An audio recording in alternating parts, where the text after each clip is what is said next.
Welcome to the 2022 IIPP Public Event Series, Getting Serious About the UN Sustainable Development Goals.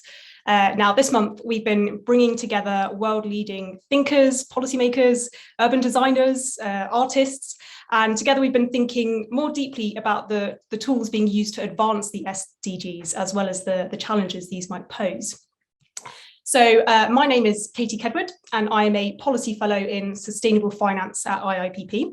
And it is my absolute pleasure to chair today's session, which is titled The SDGs as an Asset Class, Getting Serious About Green Finance for Development.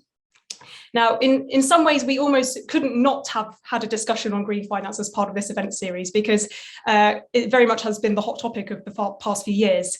And with good reason, because it is estimated that up to 4.5 trillion US dollars needs to be mobilized per year to achieve the SDGs by 2030. And the encouraging news is that in recent years, there's been a phenomenal growth in interest in the environment and in development goals from the financial sector itself. So we've seen the explosion of ESG, the creation of new financial asset classes such as green bonds, and the convening of powerful alliances of new financial actors such as the Glasgow Financial Alliance for Net Zero, or GFANZ. Now, in the midst of all of these developments, a persuasive narrative that has emerged is one that argues that green finance and green financial instruments in particular may offer a triple win in terms of achieving environmental goals, development goals, whilst also delivering a financial return for investors. And indeed, this captivating argument really centers around this notion that it is by harnessing the profit motive itself that will accelerate and ultimately achieve the SDGs.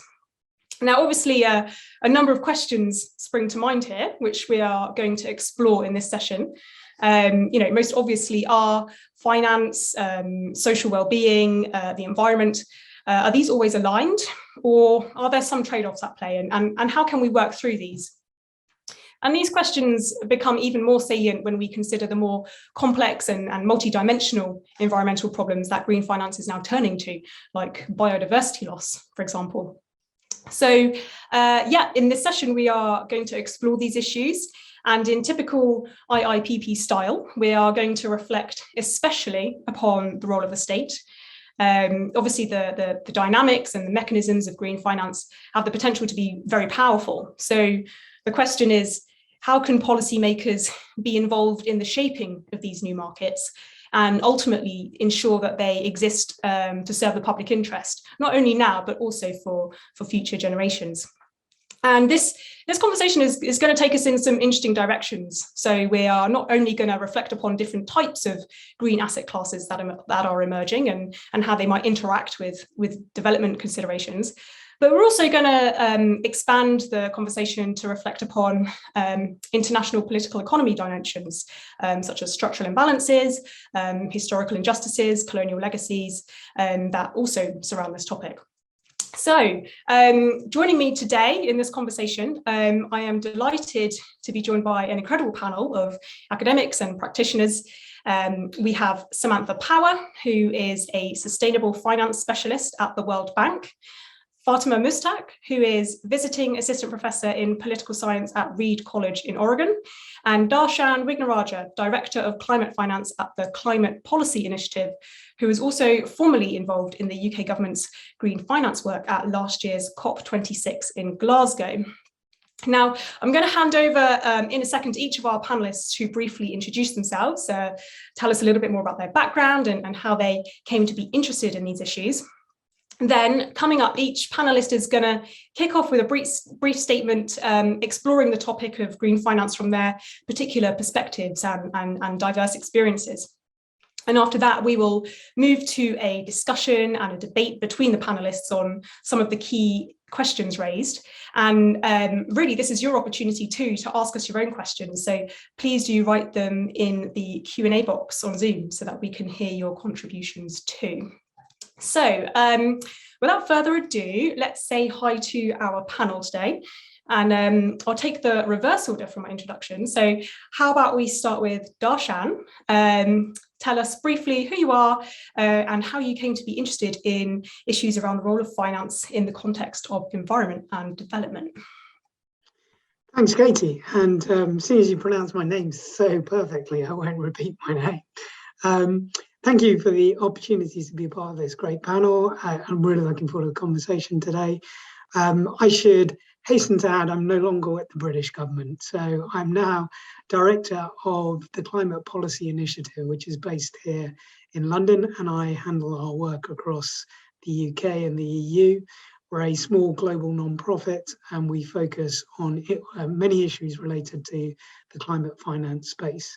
We typically advise governments, businesses, and financial institutions on a real range of climate finance topics, and we have done a lot of work around the total flows in the climate finance space at a global, regional, and sectoral level.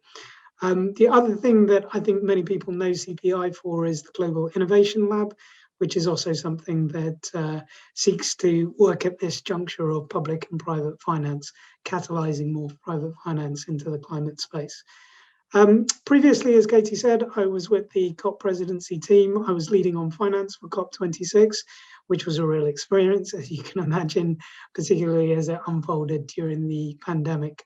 I'm British, but with Sri Lankan roots. And I think to answer your question, Katie, of my interest in this space, I think having those deep links to the global south and to Sri Lanka as a country gave me, a passion for the space. And I've been very fortunate to, across my professional interests, they've always been at the intersection of development and climate change. I originally worked in off-grid electrification and energy access issues, and increasingly across my career has been more and more focused on climate finance itself as part or within the context of SDGs. But I'll leave it there, Katie, and hand over to whoever's next. That's great. Thank you, Dharshan. Fatima, over to you. Well, good morning from the East Coast. I'm Fatima. I'm currently a visiting assistant professor in political science at Reed College in Portland. My work sits at the intersection of finance, monetary policy, and development. I am very interested in questions of how existing monetary arrangements and financial structures encumber development in the global South. One of my current projects, in fact, is looking at how discussions around finance and development have evolved through time. So, for example, in the 1980s, there were proposals by the Third World calling for a new international monetary system that could accommodate development needs. And in these calls, there was a deep recognition of the politics of the international monetary system that I think is lacking in conversations today. And so what is interesting then is how the conversation around development and finance has shifted from this very explicit critique of structural factors that inhibit development and questions around economic redistribution to ones that are kind of exclusively focusing on increasing the volume of private finance in development. And so in my work, I kind of seek to bring back the more kind of encompassing critiques, focusing on structural factors that pose challenges to development in the global South. So I'm very excited to be part of this panel today. And I think these questions are very important for, kind of exploring how to move forward on SDGs and green finance. So thank you for the opportunity. Definitely, and I'm excited for us to delve into some of these issues. And finally, Samantha. Thanks, Katie. Very happy to be here today with these excellent panelists and to talk about a topic I'm really passionate about. So as Katie mentioned, I'm a sustainable finance specialist at the World Bank. I've been at the World Bank for almost 5 years now. And for the past 2.5 years, I've been coordinating the working group under the Coalition of Finance Ministers for Climate Action on mobilizing private finance. And I published a report on the role of ministries of finance on addressing nature-related risks and bending the curve of nature loss just a couple of days ago, earlier this week. So I focus on sustainable finance more broadly, policy and regulation, but have increasingly been looking at nature finance and how to finance our global and national nature conservation and restoration goals. And I should just mention that today I will be sharing my personal views and not those of my institution. That's great. Thank you, Samantha. And I definitely encourage you all to have a look at the report that Samantha mentioned, because it has some very encouraging and quite progressive recommendations, actually, which are really great to see. So we'll stay with you, Samantha, actually, on this topic. And I wonder if you could kick us off by just reflecting on what is the role of the state in providing or in mobilizing green finance, and how, more specifically, how can the state best ensure that markets are contributing to the delivery of development outcomes as well as environmental outcomes? Sure. So this is something I've been thinking a lot about in recent years and have been following very closely the work of you and a lot of your colleagues at IIPP, Katie. And like a lot of the colleagues at IIPP, I'm a big fan of John Maynard Keynes. And Keynes understood something and advocated for something that I feel like many economic and financial policymakers have forgotten up until only recently. And that's that the economy should have a purpose beyond just growth. And I'm seeing policymakers that I work with, as I mentioned, I work with a lot of ministries of finance, starting to lean into this notion of the economy having a purpose again. And they're starting to use the levers in their power to give the economy purpose. And there are several ways I'm seeing them do this: through developing and implementing sustainable investment taxonomies. Governments are consulting with natural and social scientists to identify what activities they want to direct finance towards, really aligned with the development goals of the country. Governments are developing sustainable finance roadmaps that lay out how the financial policy, regulations, incentives, and new information provided to markets can redirect financial flows over time. And third, they're implementing fiscal reform that aligns taxes and subsidies with sustainability targets. So I think the government as an entity to kind of use their democratic mandate to identify a purpose for the economy aligned with the best available social and natural science is an emerging role for the state that we're seeing more and more governments take on. Additionally, I see a role for the government as a data provider to mobilize private finance for the SDGs. Governments need to ensure that they are measuring and managing sustainability-related criteria, like how it's managing its natural capital assets, for instance. And they need to provide this information to the public in a format that allows the private sector and subnational governments to use it in their own investment decision-making and operations planning. This can also allow the public to better monitor the management of sustainability in their communities. Governments should take advantage of the following costs of geospatial technology and an environmental DNA to provide more granular information on ecosystem health to the public and to the private sector. They can provide decision support tools to financial institutions and real sector companies that better enable them to assess their risk exposure and provide them with the information they need to start to manage those risks. And of course, economic policymakers need to ensure that real sector corporates and financial institutions are disclosing their sustainability performance so that the market and the public can take this information into account. And thirdly, I would say that governments have a role to leverage sovereign debt markets that are increasingly looking for sustainability labeled instruments to access lower cost capital for public sustainability aligned investments to achieve national sustainability goals. And Katie, you and I have been talking about the resurgence of debt for nature swaps. That's a very popular instrument right now. And I was very happy to see the Belize deal that the Nature Conservancy and the US Development Finance Corporation were involved in was a pretty sizable deal that involved a good degree of debt forgiveness in exchange for Belize committing to new conservation targets that will be monitored over time. My team has also been publishing some literature on the potential for sovereign sustainability linked bonds. So these are bonds that go beyond use of proceeds bonds, like green labeled bonds. And it's a general purpose instrument that is tied to the government achieving a KPI that is nationwide. And Chile recently became the first country to issue a sovereign sustainability linked bond. Their KPI was related to national emissions reduction, but several countries are also exploring issuing these instruments tied to nature conservation targets. And how they work is that if the country achieves its target, it receives a lower interest rate. It has to pay a lower interest rate on that debt than if it does not achieve that target. So the risk that investors benefit from the country reducing through achieving these targets, the investors are sharing some of that benefit with the countries through reducing their interest rate. So the markets are really beginning to take these risks more into account.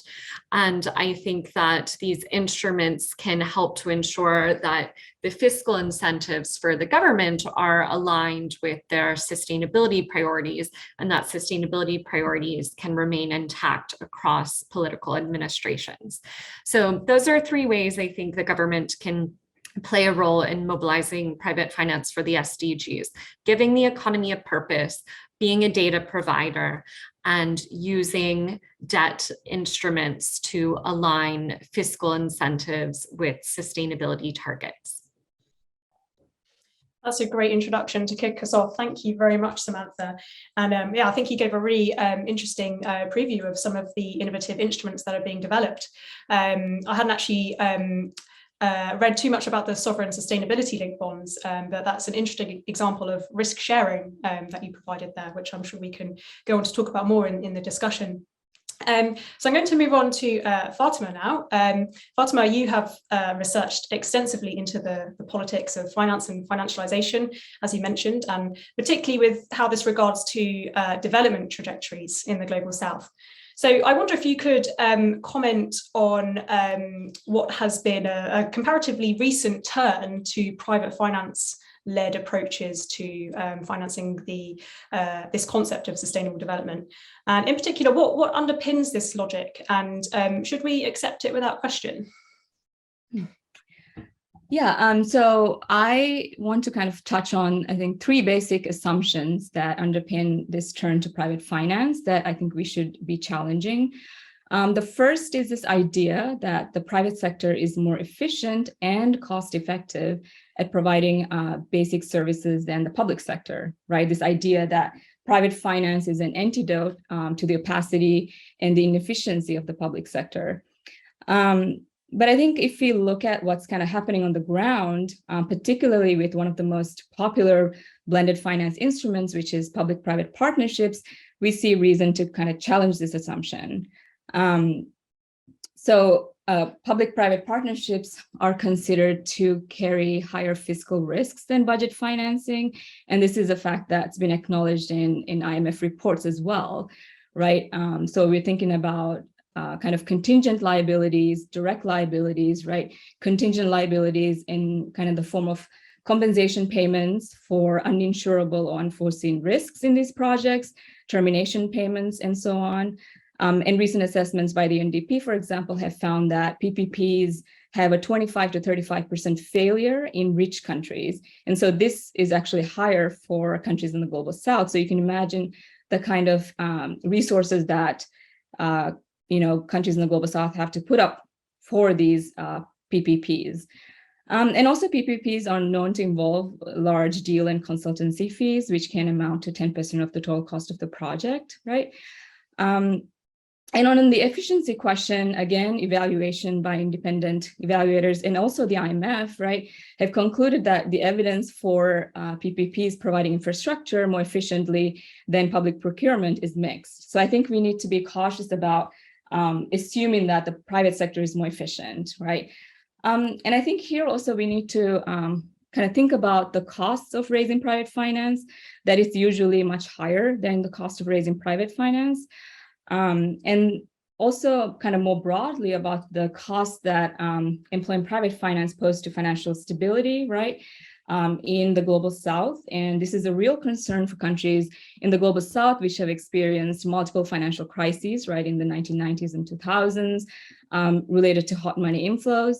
And governments in these situations, right, have to either accumulate a lot of reserves, and when there's financial instability, put up a lot of resources to stabilize these economies, bail out financial institutions.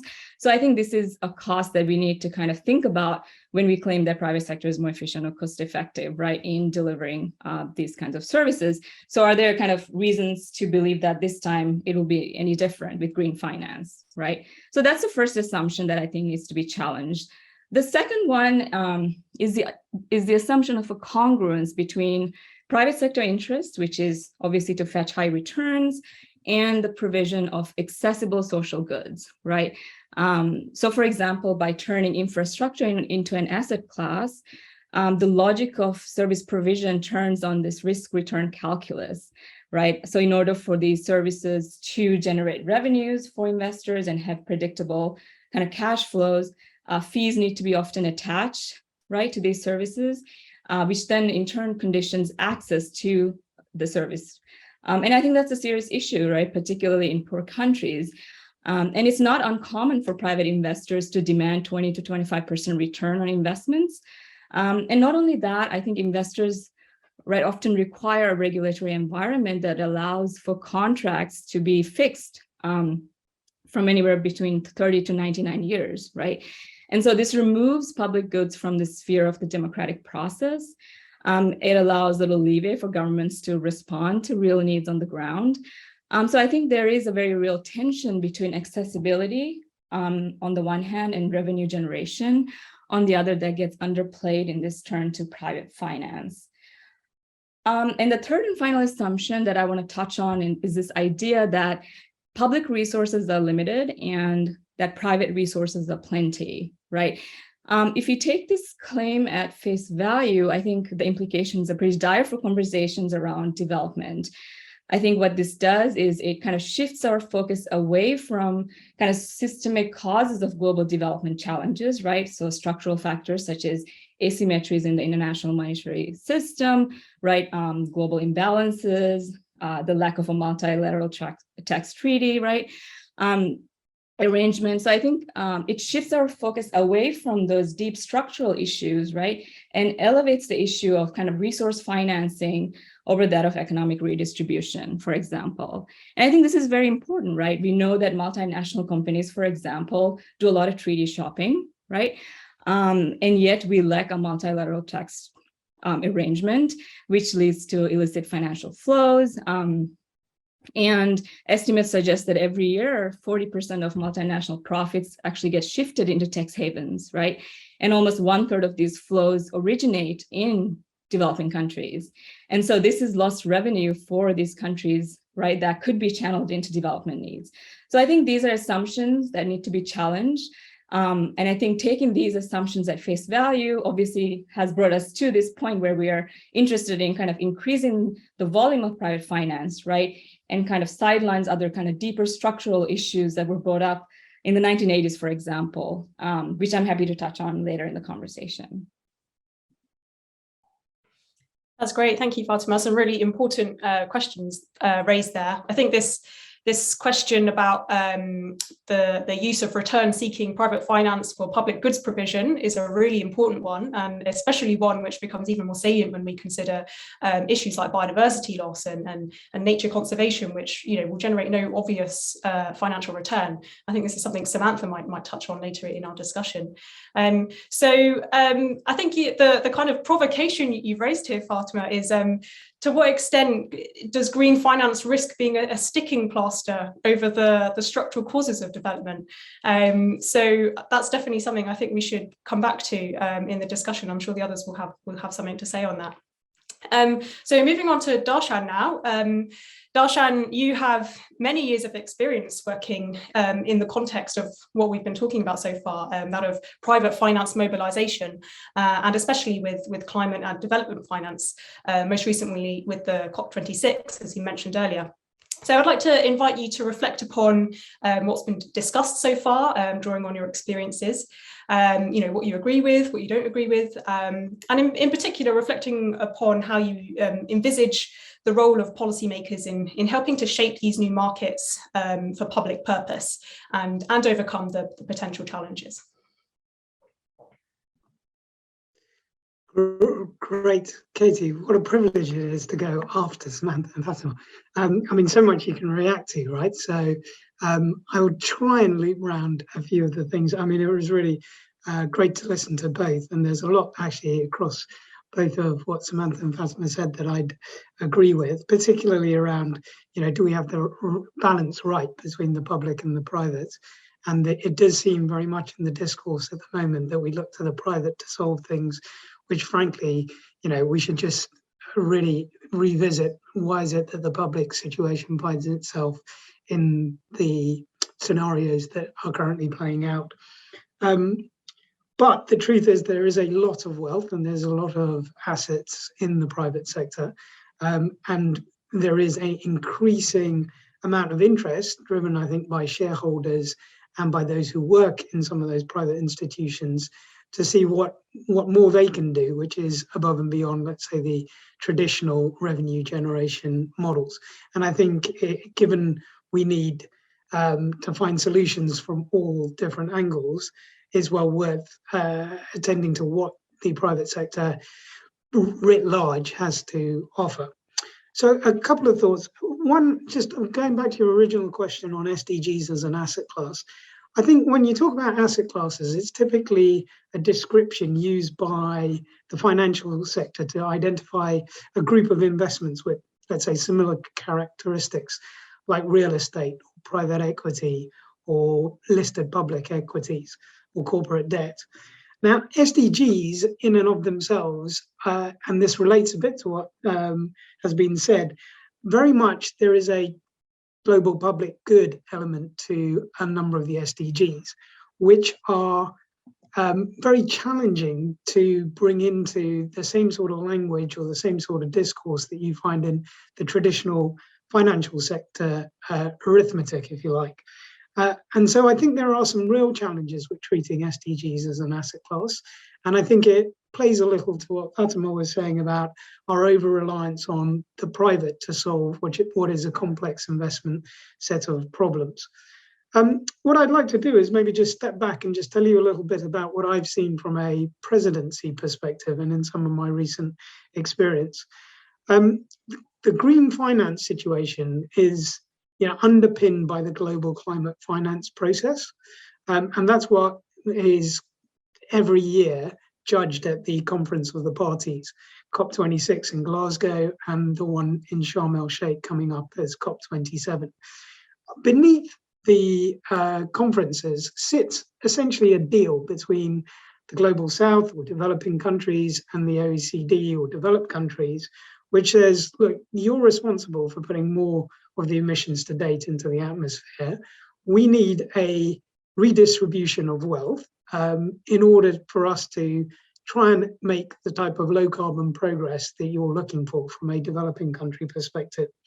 And the agreements to date have focused around a transfer of £100 billion, or actually it's dollars, between the rich to the poorer nations.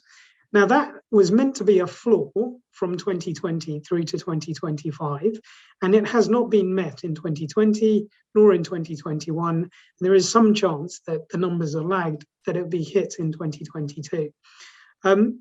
There is, related to that, a real trust issue as to whether, on a geopolitical level, do developing countries have faith in a process whereby they're getting the appropriate redistribution of wealth in order to help them make the investments that they require. And I think that sits very much at the kind of concerns around green finance and the green finance flows that go into and out of emerging markets. Let me say a little bit about the sources of climate finance. And this is an area where the Climate Policy Initiative does a lot of work. Essentially, there are both domestic and international sources of finance, and within those you can talk about both private and public. And typically what we see related to the $100 billion is a division into bilateral BFI finance, multilateral finance, which is the MDBs and the multilateral climate funds, and private finance, which is mobilized by some of the public finance that I've just referenced. That is what is counted in this summation of how much money is being raised towards these commitments. And those typically are the sources of finance that we talk about when it comes to the global negotiations. But to put that in context, as I think you said at the beginning, the gap at the moment is 4.5 trillion for the SDGs. Global ODA is in the region of 150 billion a year. So those are international official development assistant resources. But you can see that there is a real shortfall in between what we need in terms of just climate, but also SDG goals with what is available from international public sources.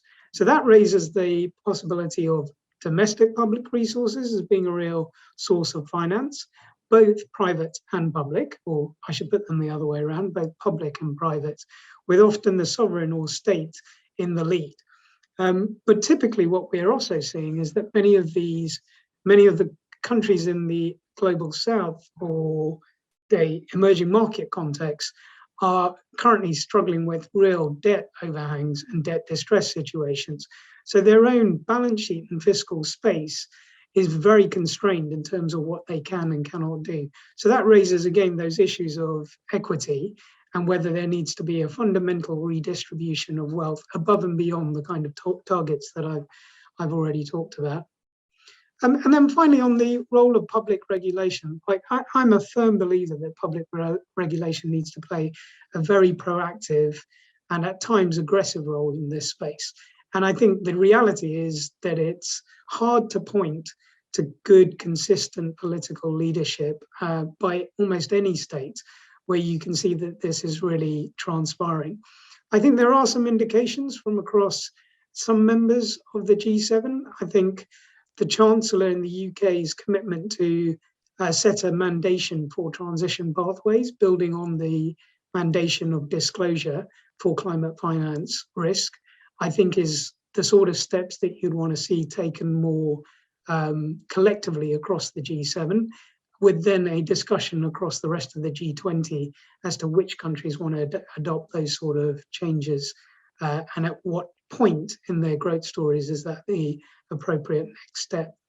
I would also highlight the importance of domestic policy making. Their role in creating the right enabling environment is absolutely critical, and there is a lot that can be done by states, both in developing countries and in developed countries, which provides the right incentives, the right stability and the right legal framework in order to encourage and move green finance more at the sort of pace that we need in order to answer some of the questions or challenges we face. Katie, let me hand it back to you. Thank you very much, Dharshan, for those great insights. Very aligned with some of IIPP's thinking, I must say, using domestic policymaking as an enabling environment to create new markets and proactive, sometimes aggressive public regulation. These are all things that we have written about a lot in our research, and especially when it comes to referring to these particular issues we're talking about today. Okay, so we're going to move on to a bit more of an informal discussion and debate between the panelists now, also fielding in some questions from the audience as they come in. So just to start with, I'm going to come back to you, Samantha.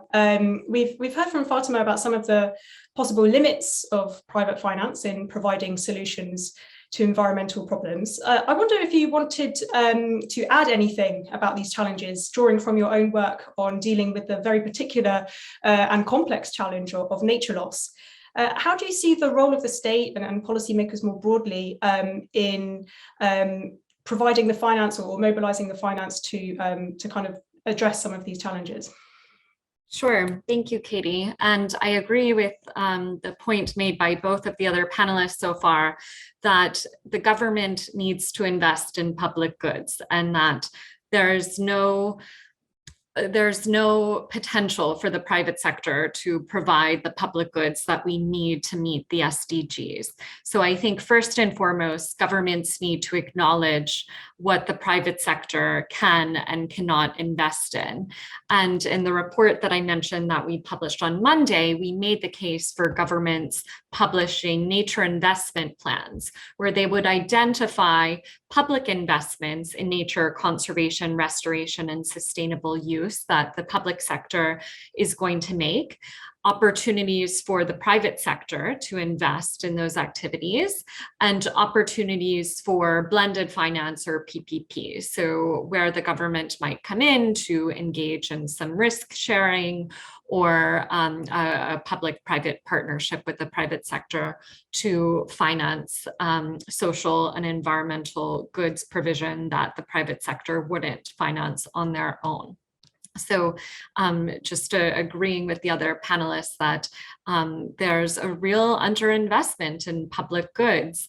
And that is how we got to the situation that we're in right now in terms of the biodiversity crisis and the climate crisis. So I think the challenge for governments then is to identify priority ecosystems and to explore ways to raise low-cost capital and coordinate globally to ensure those countries that host global public goods have the resources that they need to conserve and restore them. And the World Bank has found evidence that public investments in public goods like protected areas can act as anchor investments, creating opportunities for the private sector to come in and invest around a national park or a marine protected area. Through providing ecosystem services, the government creates opportunities for the private sector to then monetize these ecosystem services, and the government can capture some of that revenue through taxes, permits, and concessions. But if the anchor investment in the protected area, in the public good is not there, it's not possible to mobilize private investment to meet the country's nature targets. And mobilizing private finance for climate adaptation is very similar. There's not a cash flow tied to a lot of the adaptation activities that governments are trying to mobilize private finance for. Same for nature, as compared to the development of clean energy, where there's a very clear cash flow attached to this. So in a lot of our research, we recommend that the potential to mobilize private investment for adaptation in nature really has to do with better integrating risks into financial decision making than highlighting opportunities. The potential for the private sector to invest in the development of opportunities is going to be limited. And for nature, it's going to require the stacking of ecosystem services to create commercially viable investments. But there is a lot of potential, we think, for the risks associated with activities that are harming nature or are contributing to a lack of climate resilience to be better integrated into financial markets and financial decision making that way. Thank you, Samantha. You raised some really important points there, particularly this idea of focusing on reducing harm that the financial sector is facilitating, rather than just solely focusing on the opportunities, because of course no financier is going to be purely green if they're doing both at the same time. So you mentioned blended finance there and PPPs, which Fatima referred to earlier. I just wanted to provide a brief definition of what we're talking about when we say blended finance for those in the audience who may not be aware. Blended finance basically refers to a whole range of financial instruments which blend or mix both public and private capital with the aim of basically changing the risk return profile of investment opportunities that struggle to attract finance. So as Fatima mentioned, they've been quite often used for infrastructure projects and also for development projects in the global south. And there are various ways that they are structured, but the bottom line is that public funds or philanthropic funds or development finance are often used to assume the risks, some of the risks associated with the investment opportunity, so as to make the asset more appealing to private financiers, in particular large scale, targeting large scale institutional investors. So just staying on the topic of blended finance for the moment, because I sense, the panelists sort of have different perspectives on the utility of these instruments in solving and their role they should play in achieving the sustainable development goals. And we've already heard Fathima's take on the potential limitations of blended finance instruments. Questioning, is this really the cheapest way or the most efficient way for governments to invest for a green transition? So I wanted to get Dharshan's take on blended finance. CPI, I believe, has done some work with early stage blended finance instruments. A question which I'm quite interested to get your take on is the fact that there continues to be a shortfall of private financing of SDGs, despite the increasing availability of blended finance and de-risking activities by states and multilateral development banks.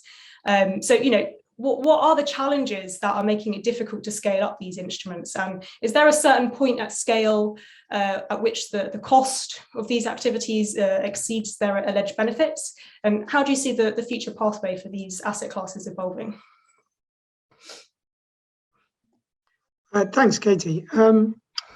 Look, blended finance is clearly a very complex area. I'd just like to build on one of the things that Samantha said, and that was around the variety there is within the SDG set of potential underlying investments. And if you take those examples of the energy transition investments around like renewables, for example, if you look at a market like India, there's clear evidence that the private markets in, for example, commercial solar coverage have reached a maturity where there doesn't need to be public involvement, and you are clearly benefiting from the climate mitigation potential that comes from larger scale deployment of those type of resources. And that is very different from an adaptive situation that the likes of a small island developing state might be facing in terms of sea level rise or greater exposure or greater vulnerability to a set of natural disasters which are climate related, where very much you need much more public investment, public protection to be part of the solution. So I really want to highlight and emphasize that there is real value in getting quite granular about which sector you're talking about within the SDGs, which geography you're talking about, and what market maturity state you're talking about, because I don't want to make a nuanced discussion too simplistic, because I think there is lots of value in the sophistication, and it can speak to different categories of investors and different roles for both public and private in any given situation. So that said, back to blended finance, and related to that, blended finance can then at times prove to be a very powerful tool. It can be quite catalytic if done well. But I have come from a place where I spent a good 3 or 4 years at the forefront of what donors are doing on the blended finance envelope, and what we're doing through the multilateral development banks, what we're doing through the multilateral climate funds. And it is, the track record is incredibly poor. It's very hard to mobilize private capital, given the complexity of some of the structures, and given what Fatima earlier said about some of the underlying incentive structures which then play out, where you have private deals or private and public deals sometimes around the wrong set of underlying incentives, and you end up with not the type of outcomes that you'd want to see achieved. While I say that, I also think for certain size of projects and for certain types of projects, they can prove to be quite an attractive potential package. So very recently, and at COP26, the South Africans, together with a set of donors, announced at a political level the Just Energy Transition Partnership, which, given South Africa's reliance on coal, is an interesting political agreement to kind of explore how can you refinance Eskom as a state utility and ensure that it's beginning to try and shift towards a cleaner and greener transition pathway. And the South Africans rightly questioned it and said, look, if I look at the financing beneath that deal, we need to really understand what is the degree to which there is genuine blending in that, and how much of it is concessional or in a form which is really going to avoid us paying some of the cost of capital charges that we would otherwise see in the private. Otherwise we would be exposed to either in the market or through interaction with private investors. So I think in those areas, you have to solve it on a kind of deal-by-deal basis. Some of what CPI's experience has done is really working at the other end of that spectrum, which is you get some very small-scale deals where support in the form of technical assistance or very early stage investment in taking an equity stake to get a concept through to proof of concept stage or into a state where it's much more commercially attractive. Those again are things that we are seeking to test and try and develop what could be termed best in class in that space. But the experience there is that it's very difficult. It's very difficult to repeat. It's very difficult to scale. So, you know, I think it has a role. I think there's much less of it than, you know, your assertion that there's quite a lot of blended finance. I think that's not the case. I think there's probably far less than is potentially needed. And I think there is a valid discussion with the MBBs and some of the other institutions on, would you want to give them more capital to allow them to do more blended finance in a way which pays respect to some of those earlier challenges that Fatima outlined? Katie, if I could just come in on one quick point. So I think one issue that we haven't discussed here that is quite relevant is the level of risk that investors are willing to take, right? We're talking about blended finance. Investors want their investments in the SDGs to be de-risked, and they want the MDBs to do this. They want governments to do this, but the public sector can't de-risk everything. And the private sector right now is not taking enough risk in terms of investing in emerging asset classes that are contributing to the sustainable development goals. And a lot of that has to do with fiduciary duty regulation, and there are fiduciary duty laws in most of the developed countries around the world that prevent these investors from investing in a way that's aligned with achieving long-term goals and is more tied to meeting quarterly benchmark targets, and prevents them from, I think, playing a larger role in financing the SDGs. So that's something that we talk about in some of our research, that fiduciary duty reform can better enable investors to start to take on more risk that over time will lead to a reduction in the big risks that investors are worried about, right? Biodiversity loss, climate change, inequality. But in the short term, there's some risk associated with these new asset classes that are emerging. Katie, if I can just follow up on some of these points. So what Dharshan said about blended finance, I just want to echo that. I looked up the first Greenfield Road PPP in sub-Saharan Africa, outside of South Africa, which was in Senegal, right? The Dakar-Diamniadio toll road. And what was interesting is it seemed to work kind of in a different way, right? So blended finance, the idea is that you kind of leverage private finance by kind of de-risking using public resources, right?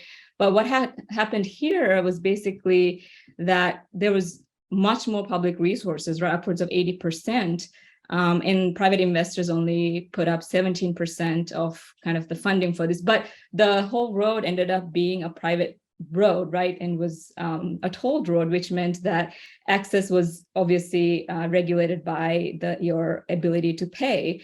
And this is, I think, an interesting case where you know, the kind of the logic was turned on its head, right, of how blended finance is supposed to work. So I think that kind of just going by what Dharshan had said about, you know, it's not as common, but also when it works, how does it actually work on the ground, right?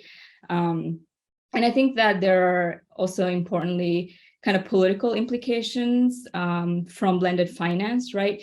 Kind of the idea that I think what tends to happen with the turn to private finance is we tend to think of, it becomes increasingly the fact that development becomes synonymous with doing business, right? So what's good for business is good for development.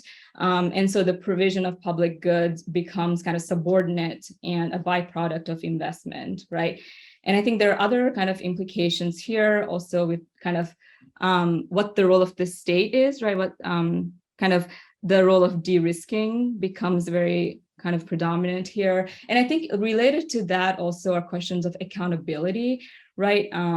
So the role of the state becomes restructured. And so it's increasingly accountable to the private sector or private investors, right? It's de-risking for private investors and not really for the general population, right?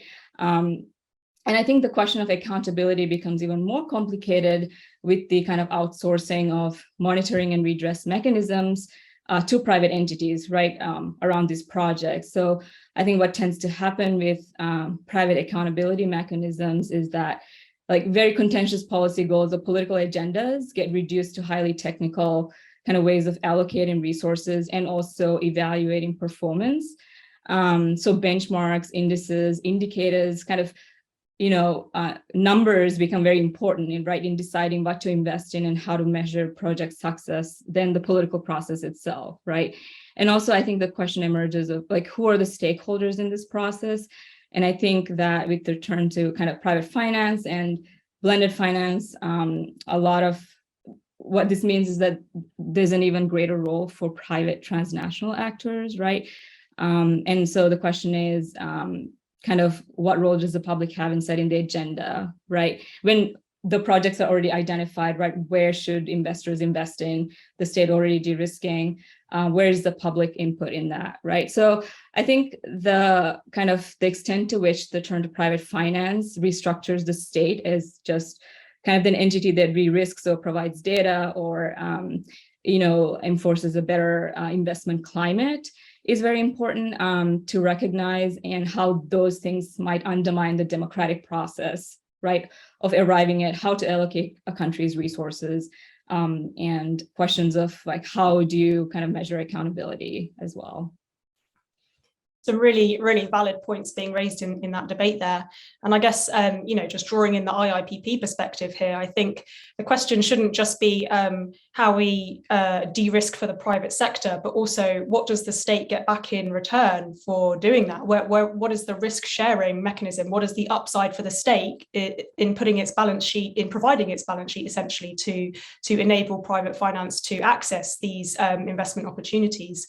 So the sovereign sustainability debt instrument that Samantha mentioned earlier, I think is a really interesting example of how the state can then get some upside in accessing below market interest rates, a reward for, for perhaps providing blended finance capabilities elsewhere. So I'm going to move on to take some of the questions from the audience now. We've had some interesting ones come in. And I'm keen to return to this idea of transfers and redistribution as a mechanism for finance in itself.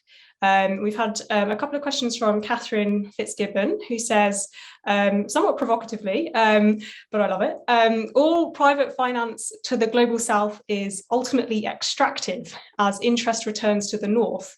If this is not returned through some form of public transfer back to the south, there is no way they can reach the minimum level of development to meet the SDGs. So is there any shift in the Overton window to the argument that an absolute transfer of wealth to the south is the only realistic solution? And to that, I would add, what is there a space in the private finance agenda at the moment for addressing historical injustices, some of the issues that Dharshan brought up in his opening statement, and questions of economic redistribution, and what could the role of international transfers of finance to developing countries be, and what role could the private sector play in that as well? So I'll kind of, who wants to take that to start with? I think any of you could really take it.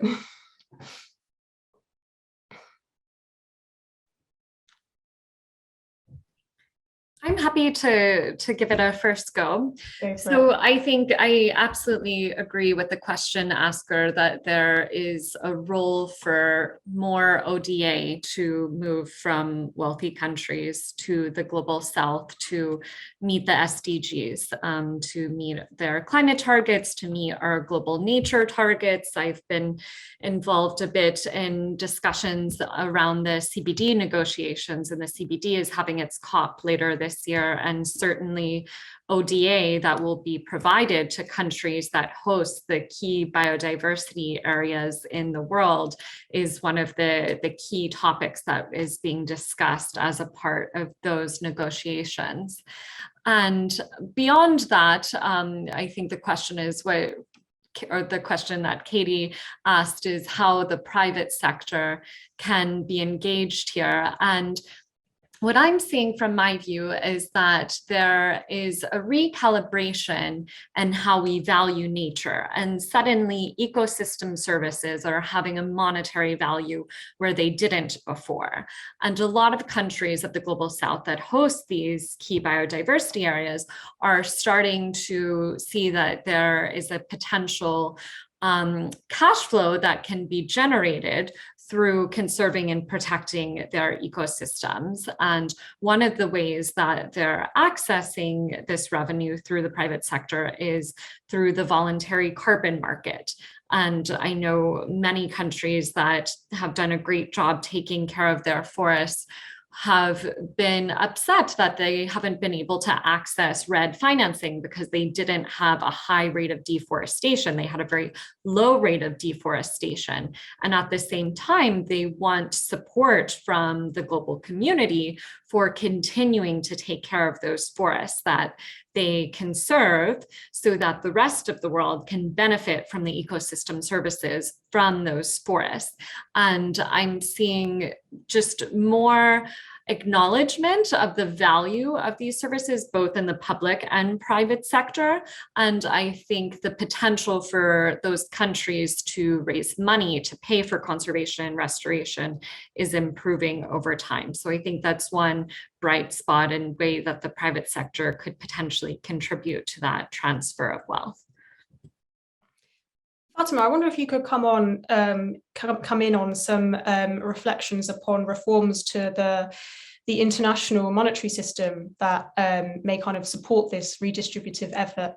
There's been some talk since the pandemic, or a lot of talk actually, about the role of SDRs, special drawing rights, and the IMF.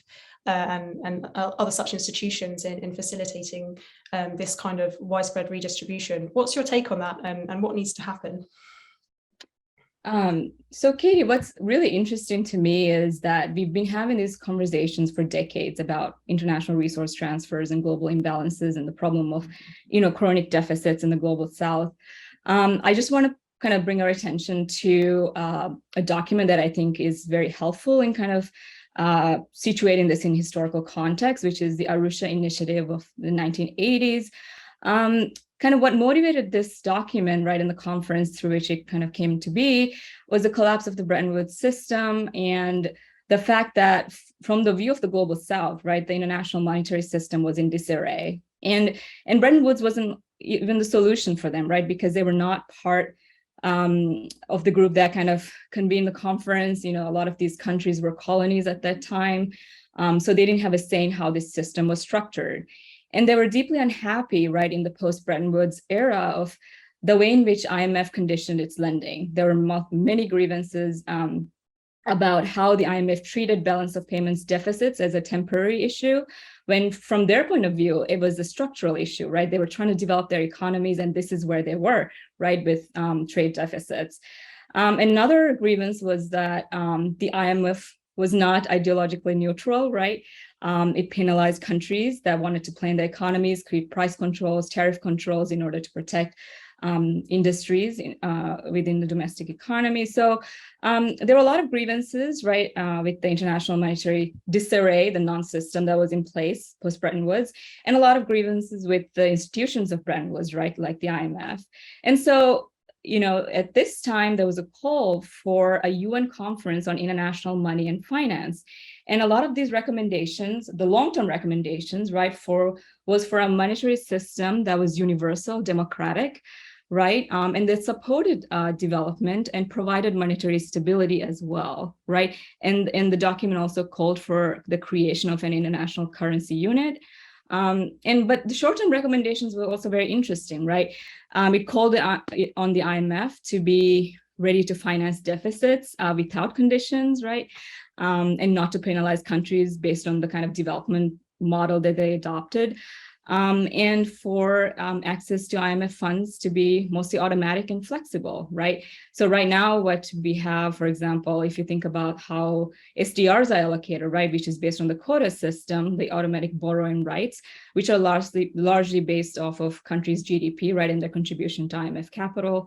And that really places a lot of these countries at a disadvantage, right? So if you think about the recent SDR allocation for COVID, right, 650 billion total, right, dollars, and only 3% of this went to low-income countries, right? 30% to middle income, and 60% went to the rich kind of countries, right? So I think that there's a real imbalance here that's not been addressed, right? And really, it's based on a voluntary system, right? The hope is that rich countries would kind of, transfer SDRs to poor countries, right? And it's all on a voluntary basis. And there were conversations in 1965, right, when SDRs were first kind of being talked about, and the kind of the view of the Global South at that time was that this should be not based on quotas, right, but on development needs, right? And in this document, we also see the same thing, right, that less kind of make national currencies less important, right, in settling international payments, to make SDR the principal reserve asset international payments, to make it more attractive, right? And really kind of reshaping these institutions of Bretton Woods to be more conducive to development. And in addition to that, right, there was also recognition that there also needed to be massive resource transfers, right, that went beyond the capacity of the IMF, right? And they even proposed an international redistributive taxation, right? That a tax was, proposed a tax on oil consumption in the industrialized North, right, which was then mobilize these funds into development in the Global South, right? And these were very progressive, very radical, I think, recommendations at the time. And we're here still, talking about how we can do this. And I just wanted to touch on a recent case that I think is very illuminating here. In Ecuador, right? So there's been there's a challenge for a lot of countries in the Global South, especially natural resource rich countries, right? Whether they need to kind of extract natural resources and develop their economies, or to leave those resources untapped, right? And it's a real dilemma. And recently, there was an initiative in 2007 by Ecuador, right, under Rafael Correa's government. They launched an initiative, Yasuni ITT initiative, which asked the international community to pay Ecuador 50% of the income it would forego by not drilling in that national park, right? Which amounted to a demand of $3.6 billion over a 13-year period, right? This would be compensation to Ecuador for leaving 860 million barrels of oil in the ground. But despite generous pledges from countries like Belgium, Spain, Germany, the fund fell short, right? It was short of hundreds of millions of dollars. And the Ecuadorian government declared the initiative failed in 2013 and allowed for drilling. In 2019, it opened up more of the park to drilling. And so I think this was another example where resource transfers would have been very helpful, right, to kind of promote green development, right? So I don't know, I think that the challenges are many to create a system where we can have that kind of transfer of resources that are meaningful at providing countries a way in which to develop their economy sustainably in the Global South. Thank you, Fatima. I think that was a really rich and, well, quite shocking kind of summary really of the structural injustices that persist today. This Arusha initiative document, which I encourage you to dig out on the internet and read, is talking about the same issues that we're talking about today, but 32 years ago, and not much has changed. And that is so emblematic in the vanishingly small distribution of SDRs that were issued post-pandemic to the countries that actually needed them. Meanwhile, those who got the largest share barely touched them because they had no use for them. So, you know, as she said, this is a voluntary system. This is a policy reform issue that can be changed, and it could do so much good. So why is nothing happening? I think that's the question that needs to be asked here. And I think the Ecuadorian example you raise is really touches upon a trade-off which we've not covered yet. We've spoken a lot about the trade-offs between the interests of private finance and development and environmental goals, but not necessarily so much on the conflict between environment and development goals between themselves. So thank you for bringing that to our attention. And I think this links in very nicely with a question we've just come in from an audience member, Dr. Josh Ryan Collins, who is Associate Professor of Finance and Economics at IIPP. He says that the panelists seem to agree that the domestic public sector in low income and emerging market economies could or should be doing more to finance sustainable development. But what exactly would this look like? Is the problem lack of fiscal space or institutional capacity / maturity? For example, why are there not more examples of successful domestic state investment banks in African states as opposed to in Asia? So I wonder, Samantha or Dharshan, do you want to pick up on this? Dharshan, you go ahead. Okay, let me take a quick pass, and then Samantha, maybe you want to come back on it as well. I mean, put briefly, I would say it's a combination of the two. I think fiscal space is really tight, particularly in some of the countries where you may make an argument that that would be exactly what you need. But unfortunately, the situation, particularly given their balance sheets and given their debt obligations, makes it very difficult for them to take that sort of step. I think it links to what Fatima was saying about just, you know, do we have the right conviction at a political level globally to move the resources around to where they're really needed? If you are genuinely, as I think most who believe the science on both the nature side and the climate side, if you are facing twin crises which are existential, then frankly 0.7% of GDP on official development assistance is, I think, you know, wholly inappropriate, and you should be looking to the IMF and other institutions to do much more and to act much more aggressively to ensure that some of these countries are in a stronger position to tackle some of these situations domestically. That said, I'd also like to highlight, like you take a country like Nigeria, many of its own pension assets are currently deployed against euro-dominated investments. They're not invested in Nigeria itself. And I think that relates again to what Samantha was saying earlier about the fiduciary constraints and expectations and requirements and regulations that constrain us from really channeling resources, both from a domestic perspective, but also internationally where necessary to what they need to be focused on. So certainly fiscal space is an issue. I think there's ways you could address that. I think institutional capability is also a real challenge. I don't think that is just the case in developing countries. I think that's also the case, and we've experienced that. For example, in the UK, where we've built domestic banks focused on kind of infrastructure and green infrastructure, then we've sold them off, then we've had to rebuild them, each time kind of needing to reaccumulate that capability. And that's something that policymakers should really consider and take to heart and see, is there a more progressive and a more sustained approach that could be taken both in developed country context as well as in developing country context? I'll add just quickly that I think domestic political economy factors are also playing a role here, and the nature of short-term political cycles. So politicians are often incentivized to pursue short-term development gains, even if they're at the cost of contributing to long-term systemic risks like climate change, inequality, biodiversity loss. And I think that as these crises worsen, the horizon with which we are going to be faced with these issues is getting closer and closer. So it's going to become more difficult over time for politicians to put off the investments that need to be made in addressing these more systemic issues. Yes, thanks both.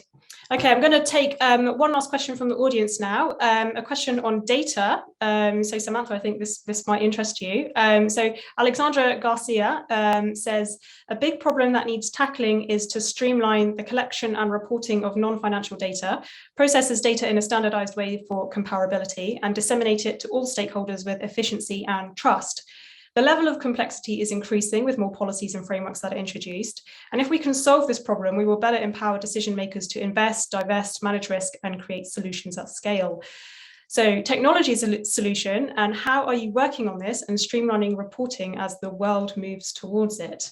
So it's another question on data provision, data as a public good. What is the role of policymakers? How do you see it, Samantha? Sure, agree. Very good points, Alessandra. I think you've got it figured out.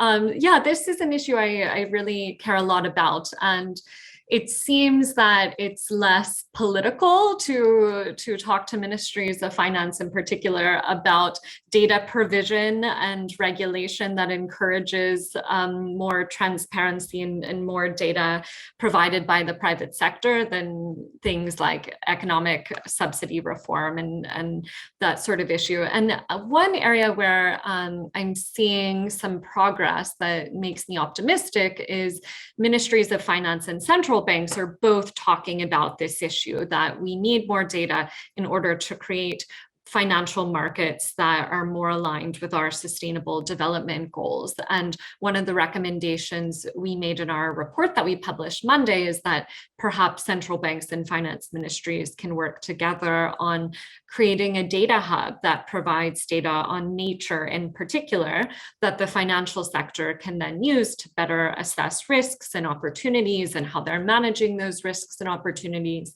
But always, I believe that this data also empowers civil society and citizens to better monitor how the environment in their communities is being managed, and to hold their policymakers accountable and also hold companies accountable that are operating there. So I think that the development of technology, as I mentioned earlier, geospatial technology, but also AI, machine learning, new technologies like LiDAR, that can better assess the health of ecosystems.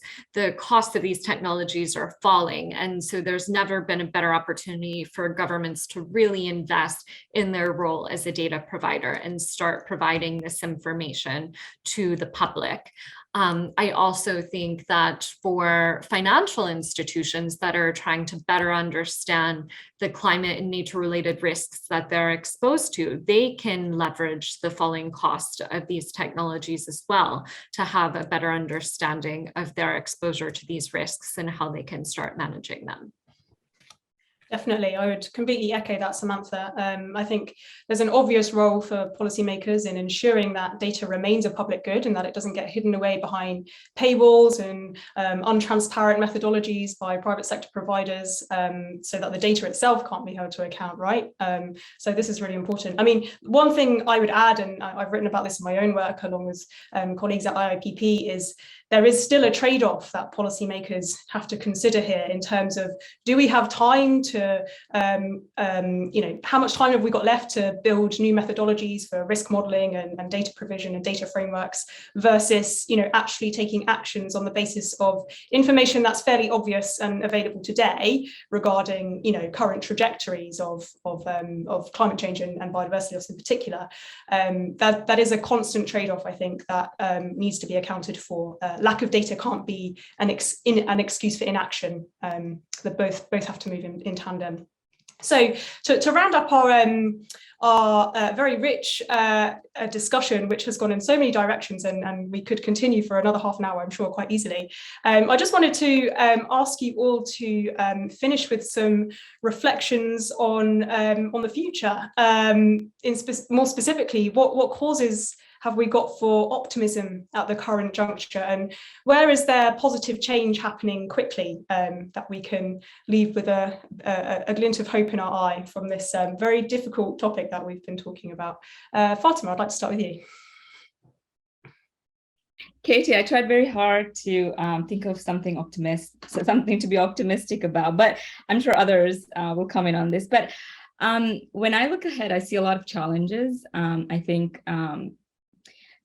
think that it is quite unfair to think that a lot of these problems will be resolved or, addressed within national economies. I think that a lot of what needs to be addressed has to happen at an international level, which means that there has to be cooperation. And I think in order for the Global South to have a chance at sustainable development, there needs to be kind of a more power sharing at the international level. And I'm not sure how that might happen. I also think that it's necessary to kind of address the problem of deficits, and particularly now with how economies have been integrated right into the global value chain, that also poses a problem of like what kind of ways do they have right in order to kind of develop their economies that are sustainable and kind of addresses the needs of their people, right? So I think that there are several questions, and a lot of them for me kind of go back to the international level where there has to be a lot of coordination and cooperation, right? But I kind of reason for optimism that we're talking about these issues now, and we're kind of going back to, I think, really focusing on the structural issues. I think macrofinance, right? Kind of seeing finance in that light of, right? Yeah, it's not just, kind of that, finance is associated with boom and bust cycles. There's a lot of de-risking happening, the role of the state in all this. I think that that brings in a critical light right into the study of finance. So I think that's hopeful. So I think within academia, there's reason to be kind of optimistic because we're raising those questions again. Definitely. Samantha, what's your take? So I'm seeing that as the climate crisis and the biodiversity crisis worsen, governments are starting to realize that the economy is indeed embedded in the biosphere, and that if we don't take care of the biosphere, that the economy is in trouble. And with this acknowledgement, there's an acknowledgement that rich countries depend on the ecosystem services that are provided by developing countries and emerging markets. And I hope with this acknowledgement, we'll see more global funding being mobilized to care for those global public goods, because without them, none of our economies are going to be able to continue to grow. Thank you. And Dharshan? I think what I would say is the lines between government, business, non-profit are increasingly blurring, and that I think creates an opportunity because much of our conversation has talked about private, government, business in quite a siloed way. I think the reality of things changing as quickly as they are is that opens up opportunities if we choose to make the most of them. The second thing I point to is electorates, where those exist, right? But actually all forms of government, the consciousness around, as Samantha was just saying, the ecosystem dependencies, the climate realities, the global supply chain dependencies, all of which are incredibly obvious right now, are heightening the awareness, I think, amongst a whole range of different populations. And I think that is a powerful basis upon which to drive for more change. And you can see that very immediately in the political complexion in Germany, the political complexion of the new government in Australia. Let's see what happens in the US. And of course, I'm talking about this from a climate perspective, but those things, they're critically important. If you want to get the multilateral and the international cooperation right, you've got to have those, you have to have representatives in those discussions who are looking to collaborate and who are looking to work together. I would say the energy disruption that we're experiencing as a result of the Russia-Ukraine conflict is, hugely tragic in many ways, but creates real pressure and real immediacy on, like, really, how are we going to rethink our carbon pathways? And I know that is forcing, for example, a lot of deep, fast thinking in, for example, the German domestic system, as well as across the wider European space. And obviously the implications of the commodity and price rises and the impacts that's going to have on the global south. And, it's tragic, but creates a moment where we can reevaluate and think about whether we would do things differently. And the final thing I point to, and I hope this is not too provocative, is I think my experience last year was there's just some extraordinary female leadership at the moment, which I think is incredibly positive. So I'm talking of the likes of Kristalina Georgieva at the IMF, Christine Lagarde at ECB, Ngozi Okonjo-Iweala at the WTO. I think it's really critical that we have a different gender balance at the highest levels of the political discourse. Thanks, Katie. Thank you very much. Those are some great points of optimism, if that's the right word. There's that oft-used phrase, never waste a crisis. And the COVID-19 pandemic showed us that governments can galvanise themselves and mobilise themselves to take very decisive, swift actions and very comprehensive policy coordination to solve complex challenges. And it's my hope that this crisis doesn't go to waste, and we do the same in terms of energy security and in redistribution of food commodities in particular, as the structural imbalances in terms of those kind of global injustices are being brought to the fore by the war in Ukraine as well. So thank you to all of our panelists for taking the time to share your rich set of experiences and perspectives on this really important topic. I really hope all of you in the audience have enjoyed our discussion today. It was my kind of ambition in convening this session that we very much recenter the role of the state and policymakers in the green finance conversation, which is something I felt is quite often missing when we talk about green finance, especially for the SDGs. So I hope that this discussion has been useful and informative for you, and please do check out some of the research and the initiatives that have been mentioned today, and also some of IIPP's research on this topic as well. So just to end, I'd like to also draw your attention to the next public event in this series, which is titled Industrial Policy in Action, What are the Routes to Sustainable Prosperity, which is chaired by my colleague, Dr. Antonio Andreoni, who's the Associate Professor of Industrial Economics and Head of Research at IIPP. And that takes place next Thursday, the 23rd of June at the same time, 3:30 p.m. UK time. And this session explores emerging industrial policy practices across countries in the global south, especially in areas of green and digital industrial policy. So it's a kind of natural follow-on to some of the discussions we've been having today about state capacity, creative bureaucracies to solve grand societal challenges. So please do tune in to that. It's going to be a great discussion. And thank you to everyone in the audience for joining us, for participating with your questions. And yeah, I'll leave it there. Take care, everyone, and thank you. Thank you, Katie. Thanks, everyone.